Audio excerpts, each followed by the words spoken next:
Marriage is very tasking, really a very tasking experience, especially for those who don't have what it takes to actually be married. The reality is that many people are not trained in the art of marriage. Many people are simply quacks in the art of marriage. And because they are not trained, they are bound to be experiencing one hiccups after the other. So marriage is a very difficult terrain for the untrained. And I have seen so many people throw in the towel simply because they don't know the way out. To them, it appears as if the disadvantages are greater than the advantages, and they decide to throw in the towel. But tonight, I'm going to give you 7 clear ways by which you can save that marriage from destruction. Very, if you can only be practicable enough to adopt these 7 ways I'm going to tell you tonight, that marriage will be saved from destruction. It is guaranteed. It has worked for me. It's still working for so many other people that I have recommended these methods to.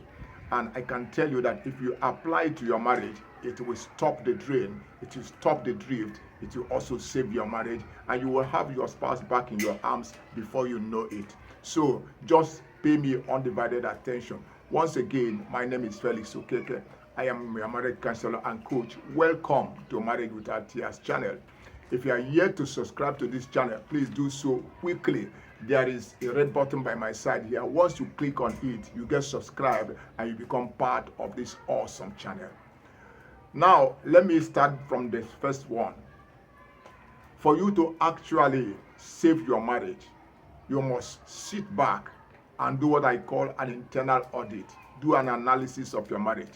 Take out at least 3 to 7 days. Sit back. Let it not be a time for condemnation or criticism or a time of manipulation or trying to accuse anybody. No, it's a time for you to sit back and meditate deeply concerning the situation you have found yourself. That man or that woman was not that way when you got married. Otherwise, you would not have married him or her. But the way it is now, it appears that at a certain period in your life, the energy and the glory of that marriage began to decline. So you need to weigh what happened, what caused it. Is it as a result of cheating or infidelity? Is it as a result of lack of support? Is it as a result of depreciation in physical beauty? What actually happened? Has he lost his job, or has he become somehow a gambler over time? You must find out what happened, what caused that decline in joy.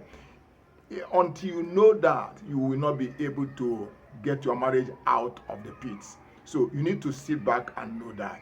Sometimes it could be some of the things he or she has done or had not done that ought to be done. So you need to find yourself in a position whereby you can critically understand what actually is at play in your marriage, the forces at play.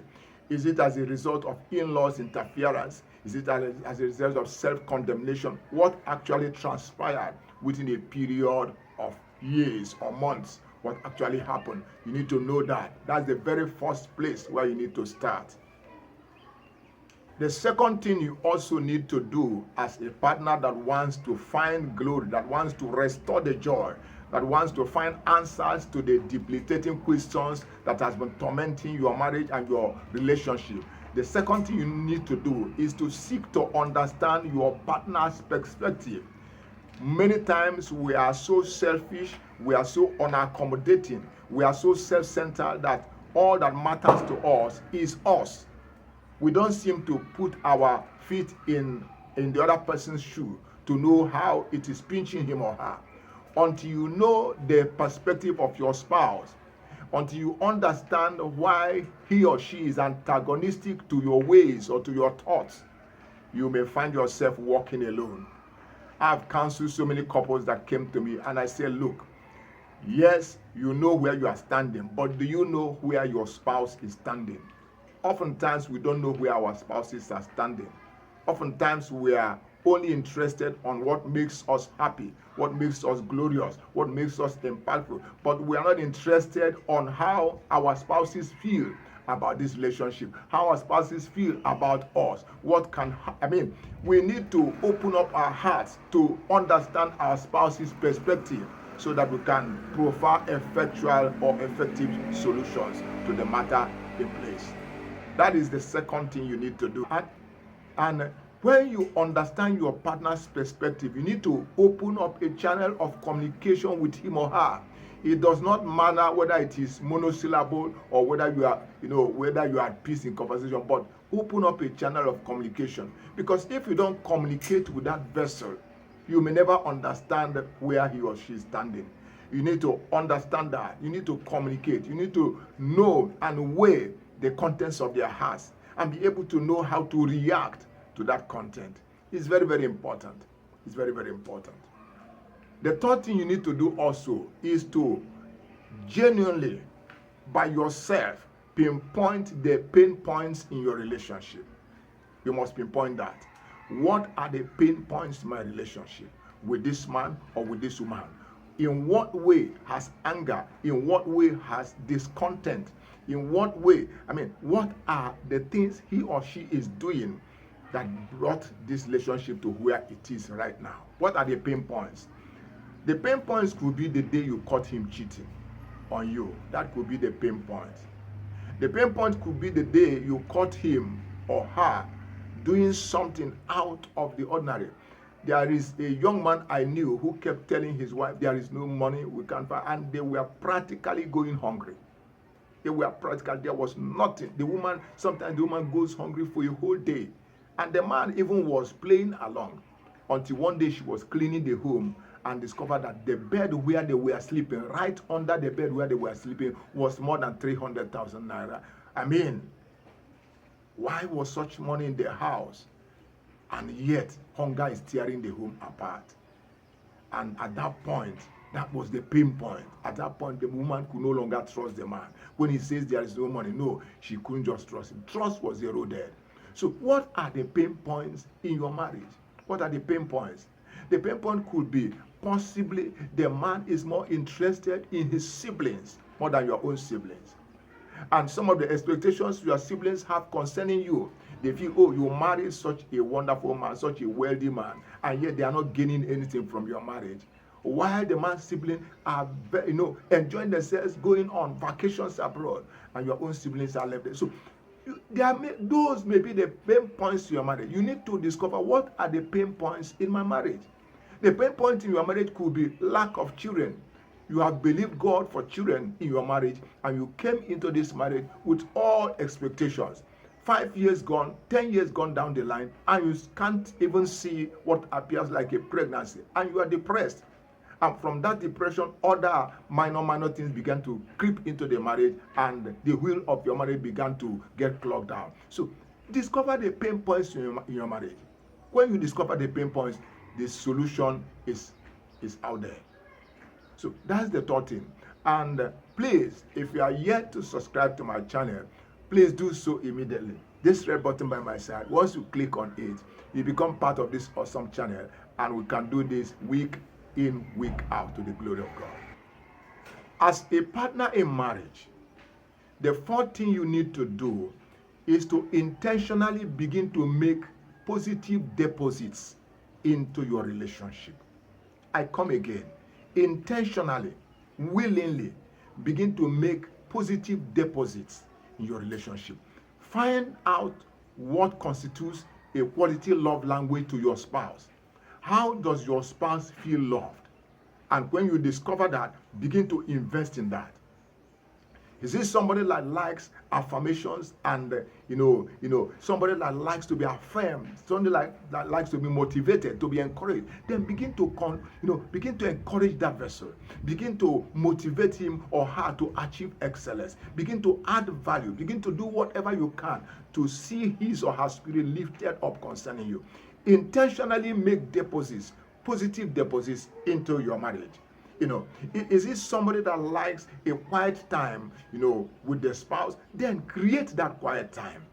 Make sure that at the end of the day or at the end of the week, most weekends are free for some couple. At the end of the week, create time that is not encumbered by children or relationships, and then bring your spouse in and have a quiet, wonderful time. A time of discussion, a time of vulnerability, a time of openness. Begin to make investments in your marriage. Is it support that your spouse desires? You can support that spouse. If you don't have the financial resources, you have character resources. You have virtual resources. You have skill resources. There are so many resources you can bring in to make that partner feel good about the relationship. You can do these things. If you do them, I tell you that your marriage will be quickened from the inside. Very important. So right now, develop this attitude of on a daily basis. Start, find a way of adding joy to your spouse. Find a way of increasing the joy, the intimacy, the love in your spouse. Open up channels of communication like I said earlier. Know the heart of your spouse. Know what makes him or her happy, and then begin to invest in it. I can tell you that that was the way you started this relationship. And if you had kept at that, the doldrum or the stagnancy or the decline that you see now will not be there. So open up, intentionally create the atmosphere and add value to your marriage. Add positive values to your marriage. And as you do so, the joy of your marriage will explode with time. Number 5, I said earlier that you need to point out the pain points in your marriage. Now, in this very particular area, you need to begin to pick those pain points and address them one after the other.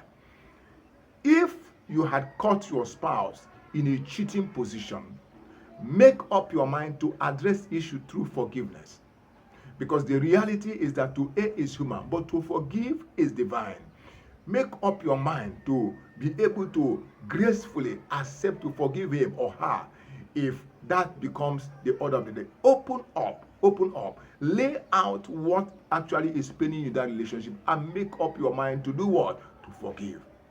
If you address the major points, the pain points in your marriage, and you begin to take them one after the other, you will discover that those things that have been making you to opt out of the marriage will no longer be there.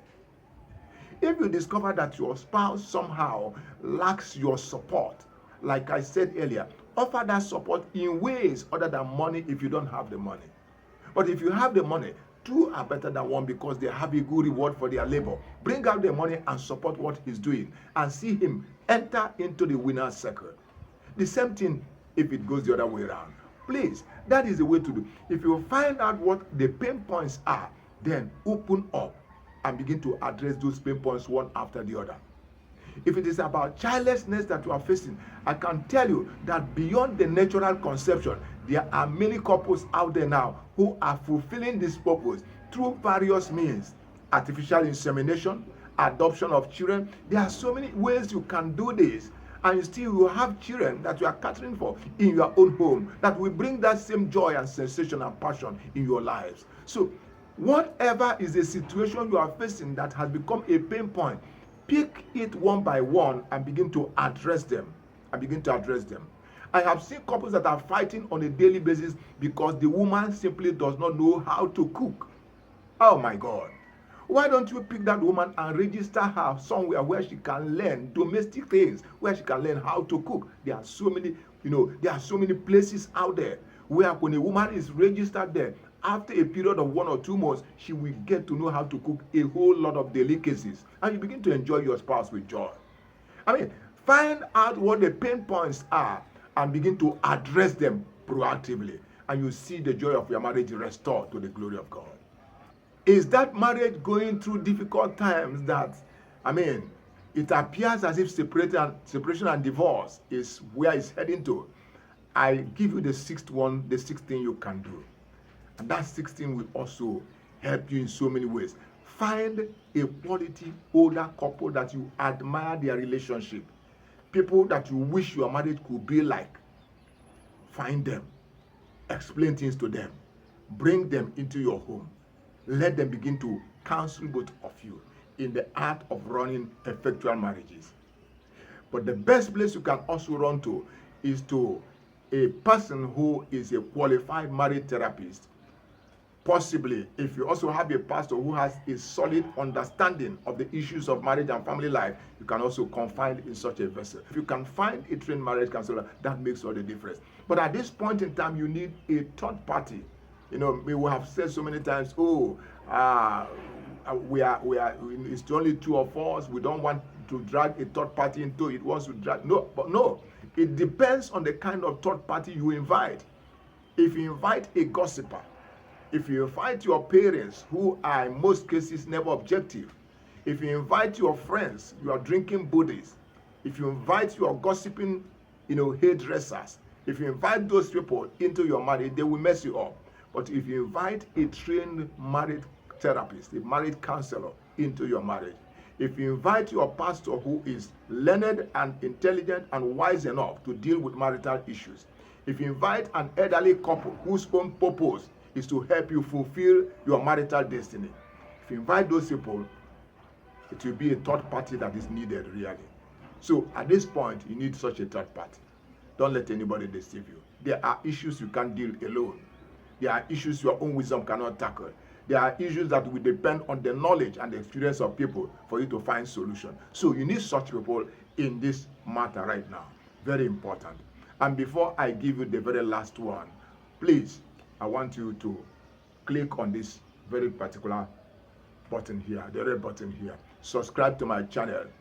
Recommend my channel to a whole lot of people out there. We may not be the best in terms of video clarity. We may not be the best in terms, but I tell you that the counsel from this channel has made many marriages better as the years go by. So click on this red button, you subscribe to this channel, and let's go to number 7.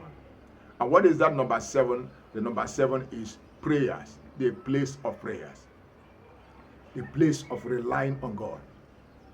The Bible says something, it says, trust in the Lord with all thy heart. Lean not unto thy own understanding. In all thy ways acknowledge the Lord, and he will direct thy paths. It's a very important scripture in the book of Proverbs chapter 3 verses 5 and 6. Very, very important. So God is the one that brought you together. God is aware of the challenges you face. God knows you better than you know yourself. God knows your spouse better than he knows himself. And the reality is that God in the matter makes all the difference.